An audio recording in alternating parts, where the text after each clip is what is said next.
I'm Jeremy Hickerson, and this is All of Life.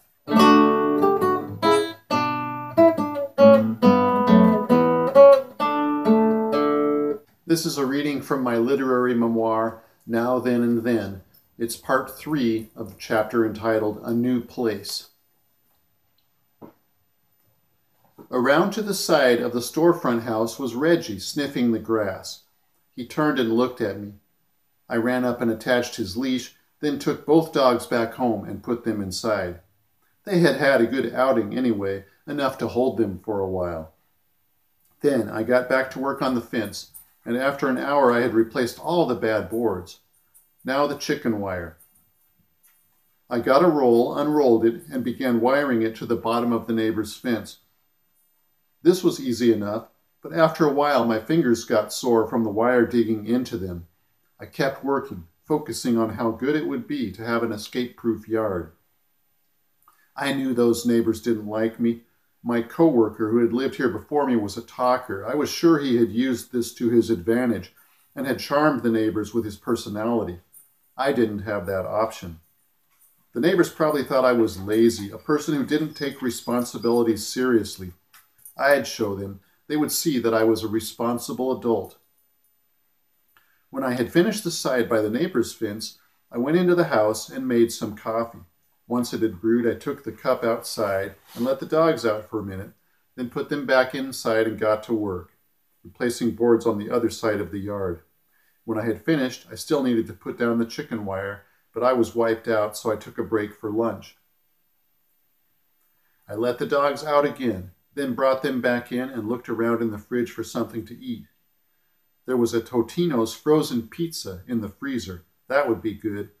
I always watched for Totino's to be on sale. Sometimes you could get them for 59 cents each.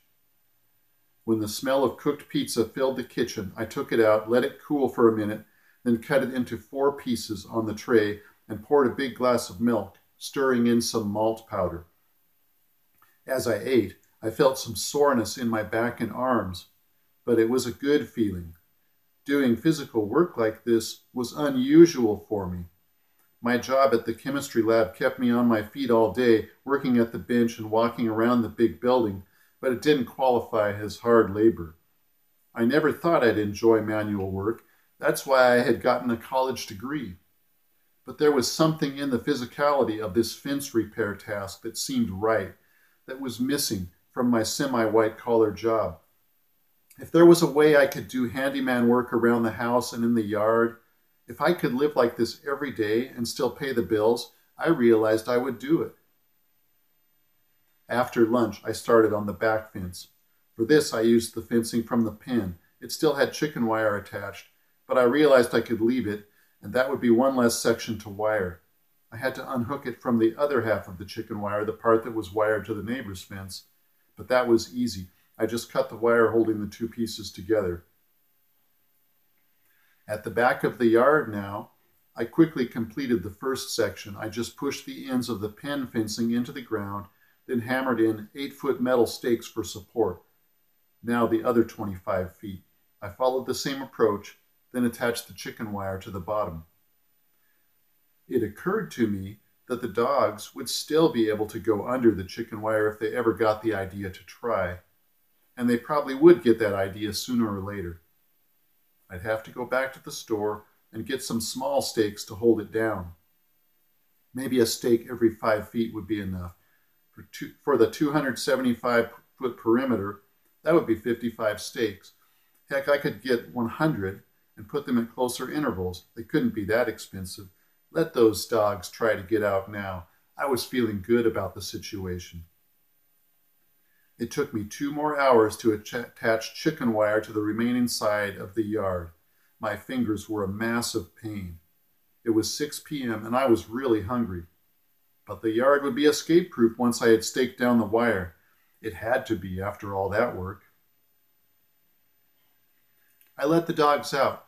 They were thinking about dinner too. They peed close to the house without looking around for a good spot, then went straight to the back door and started barking. After I fed them, I let them poke around in the yard for a bit. They sniffed at the chicken wire and the new back fence, then searched around until they found a good place and left a pile. I put them back inside and drove to Burger King. After I had inhaled the Whopper, shake, and fries, I went to the hardware store and bought the steaks. They were $10 for a bag of 20. I bought 5 bags. That brought my total expenses to $390 for the job, more than a month's rent, and over half the money I had in the bank, some of which was for food and gas for the next 2 weeks. It would be worth it if it worked, if it kept the dogs from getting out. It had to work. When I got home, it was 7. It was early September. It stayed light until 8. I let the dogs out and started hammering in the steaks, eyeballing them about 3 feet apart. It was dusk by the time I finished. The dogs were in the yard the whole time, about an hour, and they didn't get out. I could leave them in the yard tomorrow when I went to work. The next morning, I ate a bowl of Cheerios, drank my coffee and juice, fed the dogs, then let them out in the backyard. I filled their bowls with water and set them in a spot where they would be in the shade all day. Then I stood at the back door for a moment watching the dogs. They looked back at me. Reggie wandered off. I went inside and watched them from the kitchen window. Reggie was out of sight. A minute later, he came back into view and started sniffing around by the side fence. George was still focused on the back door where I had gone in. It was 7:30. I got in the car and drove to work. At 9:30 break, I asked my boss if I could drive home and check on my dogs. It took 20 minutes to get there. When I pulled into the driveway, they were at the gate barking. So far, so good. I got out of the car and said hello, then drove back to work. When I came home that evening, George and Reggie greeted me at the gate again. It had worked. Finally, I wouldn't have to worry about my dogs getting out. It turned out I had gotten the yard securely fenced just in time, because at work the next day I found out about a course at Virginia Tech where I could get training on one of the lab instruments, the gas chromatograph. We used this instrument, called the GC for short, to separate components in an organic solution. The solution passed through the column, a capillary thin tubing coiled so that a 30-meter length fit inside the GC oven, which was about the size of a microwave. As the oven warmed on a timed program, each component traveled through the spatially coated column at a different rate, pushed along by pressurized helium gas. The components created a signal on the detector as they emerged. This was graphed on the attached printer. The peaks on the graph formed a fingerprint which we used to identify organic compounds like PCBs and pesticides. I had been running the GC but didn't know what I was doing. I just followed the programs the guy who ran it before me had used. Sometimes the samples we analyzed were complex and required a different approach. In these cases, I had no theory or strategy to guide me. I had checked the PSU library for books on the subject but didn't find any. Finally, I broke down and called one of my old professors. He had taught quantitative analysis. In that class, we had had a lab on the GC. I knew he understood the general theory. I hadn't wanted to call him. He was not a favorite teacher or anything. To be honest, Dave Paulson and I had mocked him behind his back, making fun of the slow way he talked and his boring lecture style. A couple of times we noticed him walking right behind us as we mimicked him. It was uncanny how he could turn up at the worst moment. I had been out of college for 3 years, but I thought he would remember me. Of course, that might not be to my advantage. Still, he was a professor. He had some duty to instruct. I called his office and he answered. When I gave my name and asked if he remembered me, he said yes. I'm looking for information on the gas chromatograph, I said. I haven't had much luck and I wondered if you could give me any reference sources. The line went dead. I called him back. The phone rang for quite a while, but I waited. I knew he was there. Finally, he picked up. Hello, I said. Somehow we got disconnected.